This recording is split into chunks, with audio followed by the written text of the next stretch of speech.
បានមានចិត្តភក្តីទើបអាចស្រឡាញ់គ្នាបានយូរបងអាចធ្វើបានត្រឹមតែមួយឆាវ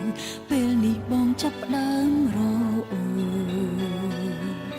រករឿងឆ្លោះប្រកែកឥតអាសូរពេលចង់បានអ្វីមិនបានដូចចិត្តចង់ទៅក៏ទៅបើបងចង់ទៅក៏ទៅបើសិននៅក្បែរអូនបងគ្មានក្តីសុខទៅរកមនុស្សដែលបងប្រាថ្នារកអ្នកណាដែលមានគ្រប់សព